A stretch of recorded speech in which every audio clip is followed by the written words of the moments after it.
যশোরের মনিরামপুরে নেশার টাকার জন্য স্ত্রী ও শাশুড়িকে পিটিয়ে জখম করার অভিযোগে পিন্টু নামের এক যুবককে হাত পা বেঁধে আটকে রেখেছে স্থানীয়রা। বৃহস্পতিবার দুপুরে চণ্ডীপুর গ্রামে এ ঘটনা ঘটে। স্থানীয়রা জানায়, পিন্টু দীর্ঘদিন ধরে মাদকের টাকার জন্য শ্বশুরবাড়ির লোকজনকে নির্যাতন করে আসছিল। দুপুরে তার স্ত্রী ও শাশুড়িকে বেধড়ক মারধর করলে উত্তেজিত জনতা তাকে ধরে পুলিশে সোপর্দ করে। আহতদের উদ্ধার করে হাসপাতালে ভর্তি করা হয়েছে এবং অভিযুক্ত পিন্টু এখন পুলিশ হেফাজতে। বিদ্যুৎ, জ্বালানি ও খনিজ সম্পদ প্রতিমন্ত্রী হিসেবে দায়িত্ব গ্রহণের পর প্রথমবারের মতো নিজ শহর যশোরে আসছেন অনিন্দ ইসলাম অমিত। শুক্রবার সকাল 10:30টায় ঢাকা থেকে বিমানযোগে তিনি যশোরে পৌঁছাবেন। প্রতিমন্ত্রীর আগমনকে কেন্দ্র করে জেলা জুড়ে এখন উৎসবের আমেজ। তবে জনদুর্ভোগ এড়াতে বিমানবন্দরে ভিড় না করে দলীয় নেতাকর্মীদের সার্কিট হাউসে উপস্থিত থাকার নির্দেশনা দিয়েছে জেলা বিএনপি।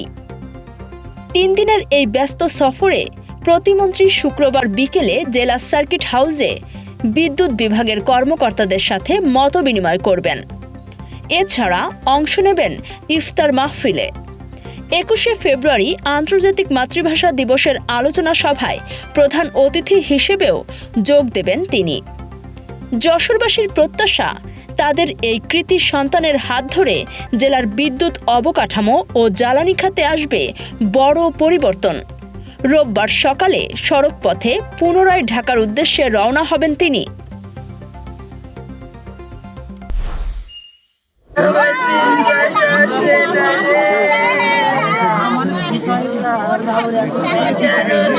যশোরের শার্শায় নামাজ পড়ে বাড়ি ফেরার পথে দুর্বৃত্তদের ছুরিকাঘাতে নিহত হয়েছেন আলামিন নামে এক স্থানীয় চিকিৎসক। বৃহস্পতিবার রাত 9:30টার দিকে উপজেলার বারোপোতা গ্রামে এ মর্মান্তিক ঘটনা ঘটে। এখন রোজা ছিল, নামাজ পড়েছে, তারাবি পড়ি ও বাড়ি আসছিল। রাস্তা ওর বাসার একটু মনে হয় 200 থেকে 300 দূরে ওই কারা ওরা মেরে ফেলাই রেখে। নিহত আলামিন নাভারণ এলাকার রফিকুল ইসলামের ছেলে। তিনি এলাকায় চিকিৎসা সেবা দিয়ে আসছিলেন। প্রত্যক্ষদর্শীরা জানান, নামাজ শেষে ফেরার পথে একদল দুর্বৃত্ত ধারালো অস্ত্র দিয়ে তাকে কুপিয়ে পালিয়ে যায়। রক্তাক্ত অবস্থায় তাকে উদ্ধার করে হাসপাতালে নেওয়া হলে কর্তব্যরত চিকিৎসক মৃত ঘোষণা করেন। খবর পেয়ে দ্রুত ঘটনাস্থলে পৌঁছে আলামত সংগ্রহ শুরু করেছে শার্শা থানা পুলিশ। হত্যাকাণ্ডের প্রকৃত কারণ ও জড়িতদের শনাক্তে অভিযান চালাচ্ছে আইন শৃঙ্খলা বাহিনী।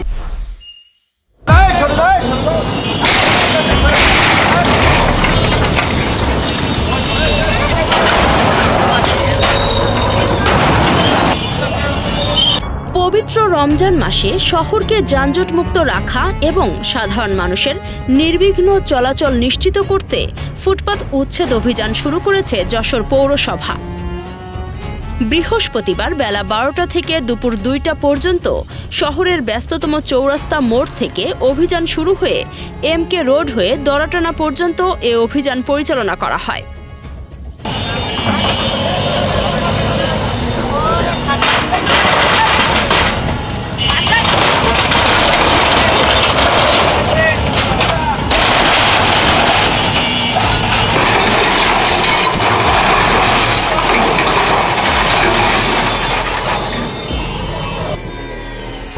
এ সময় সড়ক ও ফুটপাত দখল করে গড়ে ওঠা অবৈধ স্থাপনা, অস্থায়ী দোকানপাট ও সাইনবোর্ড অপসারণ করা হয়। অভিযানে নেতৃত্ব দেন যশোর পৌরসভার পৌর নির্বাহী কর্মকর্তা জায়েদ হোসেন। সংশ্লিষ্ট সূত্রে জানা গেছে, প্রথম দফার অভিযানে শতাধিক ফুটপাতের দোকান উচ্ছেদ করা হয়। তবে অভিযানের খবর পেয়ে অনেক ব্যবসায়ী আগেই তাদের দোকান সরিয়ে নেন। দুপুর 2টা পর্যন্ত প্রথম দফার অভিযান শেষে দ্বিতীয় দফায় দরাটানা হয়ে মুজিব সড়ক ও প্যারিস রোড এলাকায় অভিযান পরিচালনা করা হয়।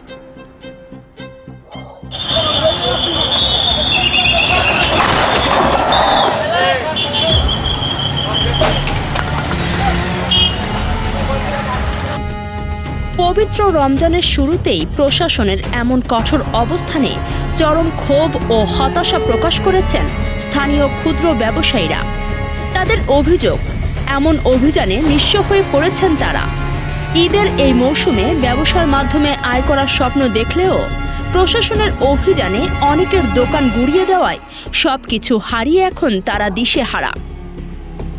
পরিবারের ভরণপোষণ আর আগামীর দিনগুলো কিভাবে কাটবে সেই দুশ্চিন্তায় এখন কাটছে তাদের সময়। ক্ষুদ্র এই ব্যবসায়ীদের দাবি, এমন কঠোর ব্যবস্থা নেওয়ায় এখন পথে বসার উপক্রম হয়েছে শত শত পরিবারের। এদিকে অভিযান চলাকালে পৌর নির্বাহী কর্মকর্তা জায়েদ হোসেন বলেন, শহরের ক্রমবর্ধমান যানজট নিরসন এবং পৌরবাসীর স্বাভাবিক চলাচলের পথ সুগম করাই এই অভিযানের মূল লক্ষ্য। আগামীকালকে থেকে এই যে আমরা আজকে উচ্ছেদ অভিযান করলাম, আগামীকালকে থেকে আমাদের এটা মনিটরিং চলবে, যাতে এখানে আর নতুন করে কেউ বসতে না পারে। ঠিক আছে, আমাদের এই কার্যক্রম অব্যাহত থাকবে। অভিযানে আরও উপস্থিত ছিলেন ইন্সপেক্টর মনিরুজ্জামান নয়ন, আব্দুর রাজ্জাক মন্টু, দেলোয়ার হোসেন, সৈয়দ মোহাম্মদ আলী ও মেহেদি হাসান।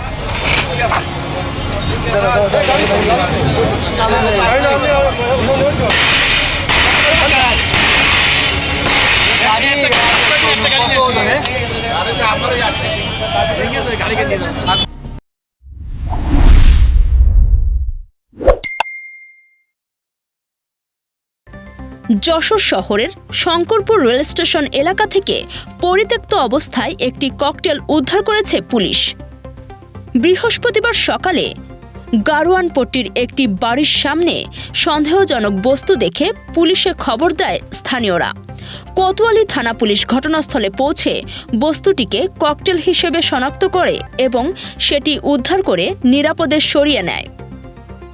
কারা কী উদ্দেশ্যে জনবহুল এই এলাকায় ককটেলটি ফেলে গেছে তা খতিয়ে দেখতে তদন্ত শুরু করেছে পুলিশ। যশোরের ঝিকরগাছায় রফিকুল ইসলাম হত্যা মামলার চার্জশিটভুক্ত 6 আসামি এখন কারাগারে। বৃহস্পতিবার সিনিয়র জুডিশিয়াল ম্যাজিস্ট্রেট আদালতে তারা আত্মসমর্পণ করে জামিন চাইলে বিচারক মাহবুবা শারমিন তাদের আবেদন নামঞ্জুর করেন। কারাগারে পাঠানো আসামিরা হলেন নাজমুল হোসাইন সোহাগ, তরিকুল ইসলাম, নাজমুল ইসলাম, নূর ইসলাম, মাহবুবুর রহমান ও দবির সর্দার। তারা সবাই ঝিকরগাছার সোনাকুর গ্রামের বাসিন্দা। ঘটনা শুরু গত বছরের 2রা জুলাই। মাদকাসক্ত ও মানসিকভাবে বিপর্যস্ত রফিকুল ইসলাম হঠাৎ দা দিয়ে জহর আলী নামে এক ব্যক্তির মাথায় কোপ দেন। এতে উত্তেজিত স্থানীয় জনতা রফিকুলকে দড়ি দিয়ে বেঁধে গণপিটুনি দিলে ঘটনাস্থলেই তার মৃত্যু হয়। রফিকুলের স্ত্রীর দায়ের করা মামলায় তদন্ত শেষে 10 জনের বিরুদ্ধে চার্জশিট দেয় পুলিশ। বৃহস্পতিবার সেই মামলার 6 আসামি আদালতে ধরা দিলে তাদের শ্রীঘরে পাঠানোর নির্দেশ দেন বিচারক। যশোরের কাজীপুরের যুবক আকাশকে ইতালি পাঠানোর প্রলোভন দেখিয়ে লিবিয়ায় পাচারের অভিযোগে 4 জনের বিরুদ্ধে মামলা হয়েছে। ভালো বেতনের আশায় আকাশকে বিদেশে পাঠিয়ে অন্তত 17 লাখ টাকা খুইয়েছেন তার পরিবার। কিন্তু ইতালি না পাঠিয়ে তাকে সৌদি আরব ও মিশর হয়ে লিবিয়ার একটি অজ্ঞাত স্থানে আটকে রাখা হয়। ভুক্তভোগীর মা রিনা পারভিনের আবেদনের প্রেক্ষিতে আদালতের নির্দেশে বৃহস্পতিবার কোতোয়ালি থানায় মামলাটি রেকর্ড করা হয়েছে।